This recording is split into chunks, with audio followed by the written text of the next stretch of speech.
പ്രിയപ്പെട്ട സുഹൃത്തുക്കളെ, അതായത് എന്റെ company as of now 975 crores 975 കോടി രൂപ ആസ്തിയുള്ള ഒരു കമ്പനിയാണ്.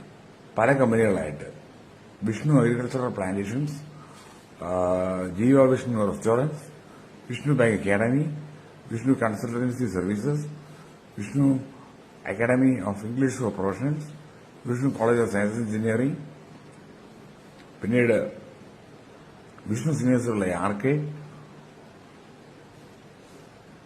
പിന്നെ VSP agency, hotel D white house, ഇത്രയും സ്ഥാപനങ്ങളാണ്. പിന്നെ ജീവ വിഷ്ണു റെസ്റ്റോറൻറ്റ്സിന്റെ ചെയിനും.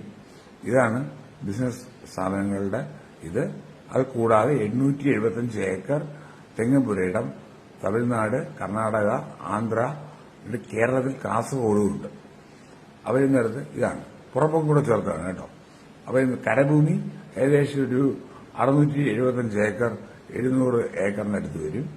ബാക്കിയുള്ള 175 ഏക്കർ 190 ഏക്കർ പുറമ്പോക്കാണ്. അവർ കൃഷി ചെയ്യുന്നുണ്ട്.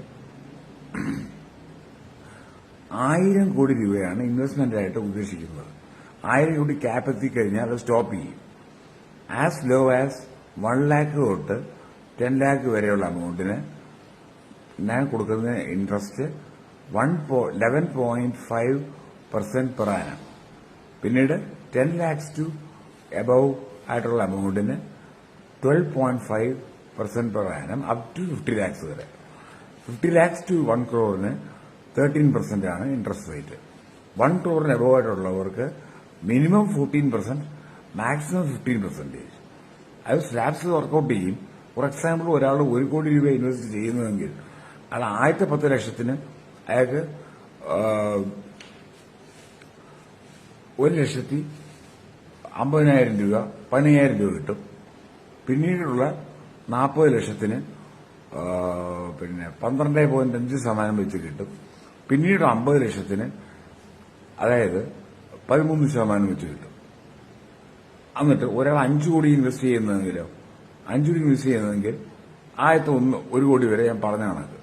പിന്നീട് 1 കോടിയുടെ മുതലുള്ള എമൗണ്ട് മിനിമം 1 കോടി തൊട്ട് 5 കോടി രൂപയുള്ള എമൗണ്ട് 4 കോടി രൂപയ്ക്ക് 14% മിനിമം പെർ ആനം ഇൻട്രസ്റ്റ്, അല്ലെങ്കിൽ മാക്സിമം അപ് ടു പോയാൽ 15% പെർ ആനം.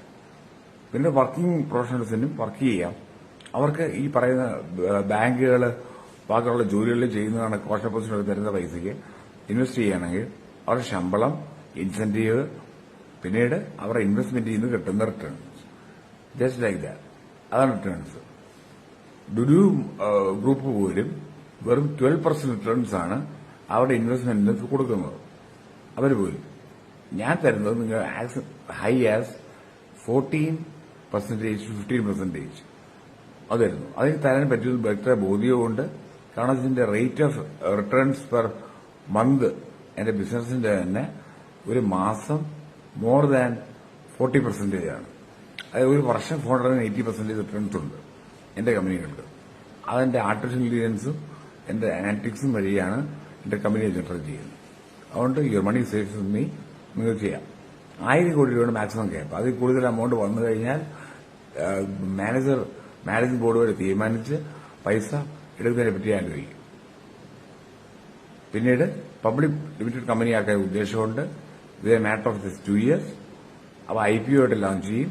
അപ്പോൾ നിങ്ങൾക്ക് പബ്ലിക് ഓപ്പർച്യൂണിറ്റി ആയിട്ട് എല്ലാവർക്കും, വലിയ എമൗണ്ട് ഇല്ലാത്തവർക്കും ചെറിയ ഷെയർസ് ആയിട്ട് മേടിക്കാൻ പറ്റും. 2,000-3,000 രൂപയായിരിക്കും ബുക്ക് ബിൽഡിംഗ് ഇഷ്യൂ ആയിട്ട് വരുന്നത്. അപ്പോൾ പ്രൈമറി IPO ആയിട്ട് എടുക്കാൻ നേരത്ത് 3,000-4,000 രൂപ ഒരു ഷെയർ എടുത്താൽ നിങ്ങൾക്ക് ഭാവിയിൽ അത് 40,000 4 ലക്ഷം ആവുന്നവരെ കാത്തിരിക്കാനും പറ്റും. Thank you so much.